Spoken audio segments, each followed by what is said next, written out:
Well, I'm afraid that we have a problem. And I don't like to think about things from a problem perspective, but I think this is one that falls into we have a problem and we need to collectively figure out a way through. If you were to line up 100 parents, I would even challenge you to go 1,000 parents. Interview them and ask them, what is the number one thing you want for your child?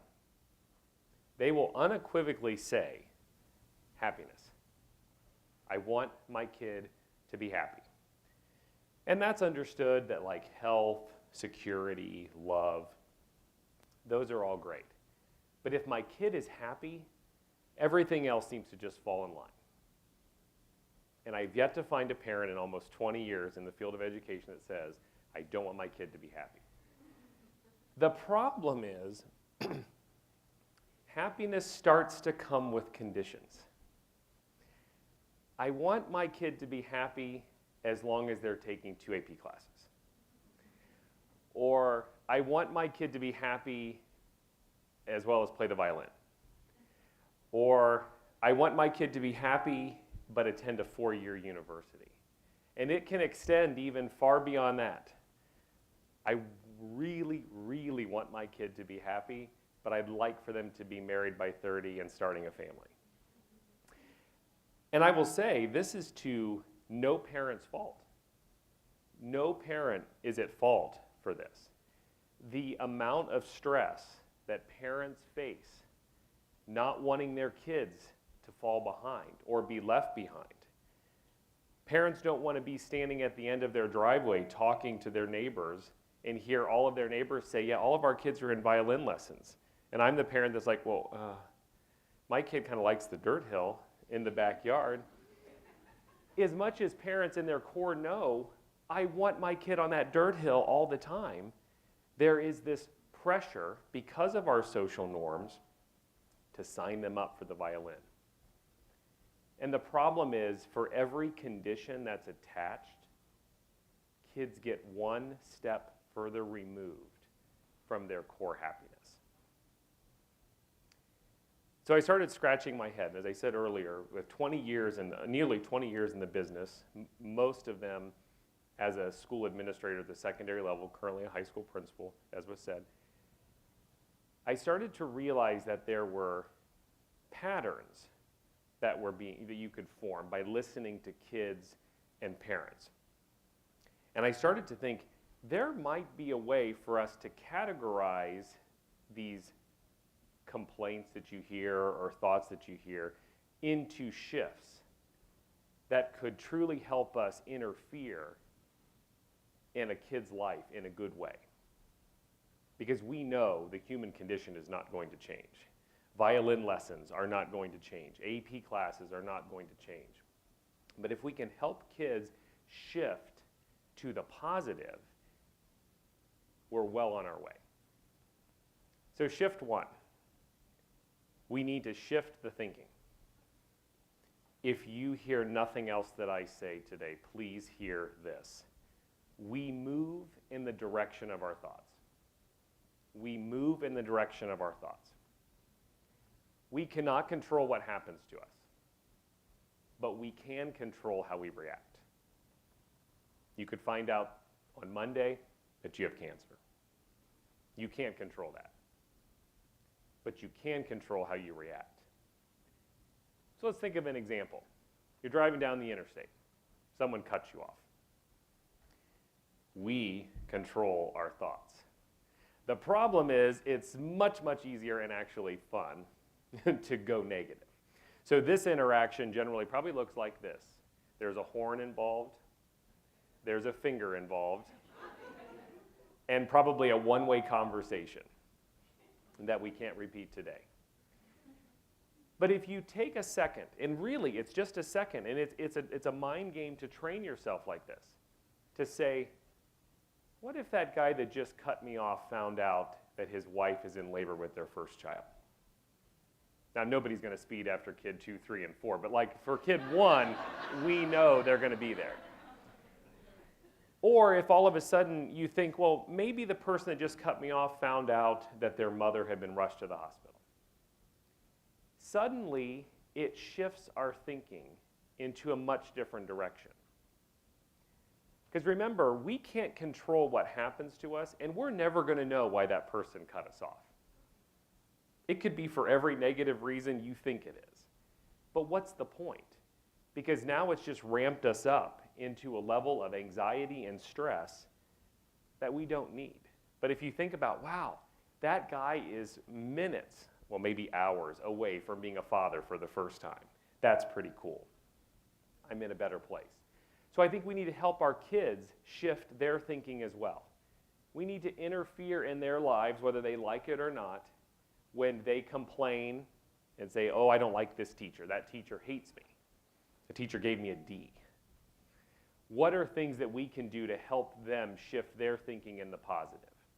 Or unfortunately, if they say, so-and-so said I was fat. Look, I got the text message right here to show it. How can we help them shift their thinking into the positive? It doesn't mean that we ignore what's going on, but we have a choice. We can turn it into a positive, give them strategies to shift their thinking, or go negative. And unfortunately, I think the negative isn't proving not to work for us. So shift 2, shift the influence. We all know this.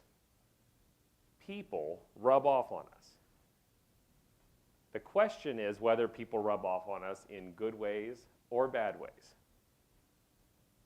We need to continually take stock in our lives and say, yeah, the neighbor down the street, not so sure this is somebody that I want in my world. You talk to people, I'm sure we all know people like this, family, coworkers, that continually complain about somebody. Their Facebook posts, the way they're always negative about their boss or their spouse. But what do we do about it? We need to make sure that we're taking stock to say, can we shift the influence? Maybe you can't shift that person out of your life. Mother-in-laws don't shift easily. You might have to default back to shift 1, which I'll get to that in a second too, about how these all kind of work together. You may not be able to shift the influence out of your life entirely, but can you somehow shift the thinking to where that person that's complaining about their coworker, are they carrying a burden of their own? And so again, we need to interfere in our kids' lives and help them shift the influence. Who are they hanging around? Are they good? Are they bringing them up? Or are they bringing them down? I can think of student after student after student that starts to change, and it's because of the circle of friends that they have. And we know, we were all there. As a kid, whether you're in second grade or whether you're a junior, you want desperately to be connected. And sometimes the most accepting people are not necessarily the people who are going to be the most uplifting.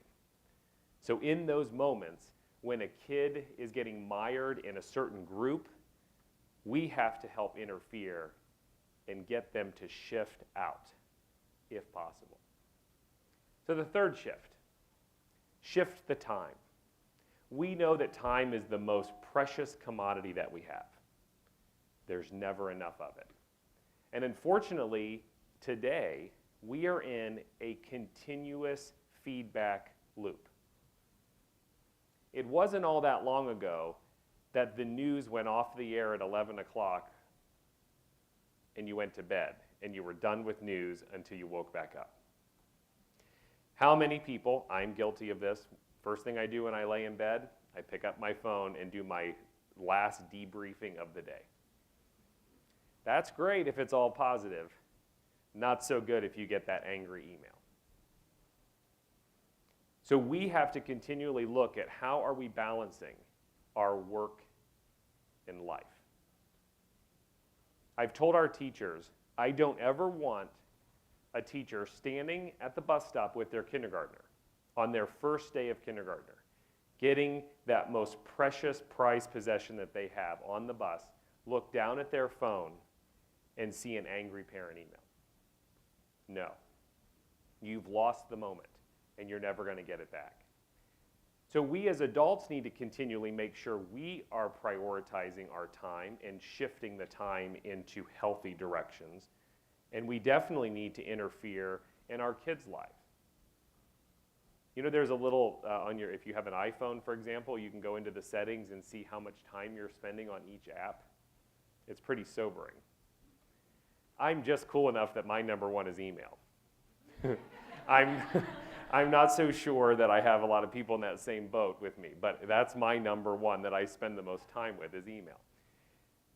But our kids need to also be cognizant of where are they spending their time? Look at their text chains. Are they conversing with people that are being positive about others, positive to them, or are they getting caught in that continual negative feedback loop? Same thing goes with just the day-to-day balance. Does a kid go to school from 8 to 3? Then they're at tennis practice from 3 to 5. They come home for a quick bite of dinner, and then they're going to violin lessons, and then coming back home to do homework. We tell our students, you shouldn't be doing more than a half an hour of studying in your major core areas that you would be likely to have homework in. That's about 2.5 hours, give or take, a night.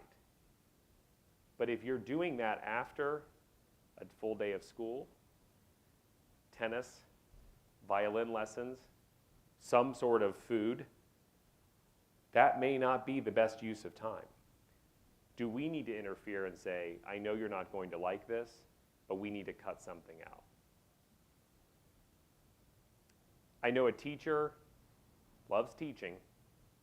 He does a wonderful job, but he loves gardening. So he figured out years ago, I need to be in my garden an hour after school every day, and preferably on the weekend. Those are the little life lessons we need our kids to learn early on. We know our life is busy. I can only imagine what their life is going to be like in 10 years. So to summarize, shifting the thinking, shifting the influence, and shifting the time, to me, they all triangulate. I was looking for a way to use that word. There it is, triangulate. And as I mentioned, you may not be able to shift the influence, but my experience tells me you can shift the thinking, or you can shift the time. You may not be able to shift the time, so if the teacher I was talking about says, I actually decided I'm now going to spend the majority of the working day in my garden, and then I'll just come to school for an hour in the afternoon. That's not going to work. He may not be able to shift his time, but he can shift the influence. Maybe he finds people to hang around that love gardening too, and he can definitely shift his thinking. So it's the same for our kids. They may not be able to drop the class of the teacher that they think doesn't like them, but can we help them shift their thinking about what their experience is like in that class? They may not be able to reduce the amount of time they spend with that kid, and we all know that kid that's in their class, but can we help them shift their influence to spend more time with other students in the class that might be a little more positive or uplifting? Or can we help them shift their thinking? As I said before, we can't control the human condition. We can't control what happens to us. And frankly, we can't control the amount of conditions we're going to place on a person's happiness. But I firmly believe that if we work hard at helping kids see just these 3 tiny shifts, we are setting them well on their way to a path of happiness as an adult. Thank you.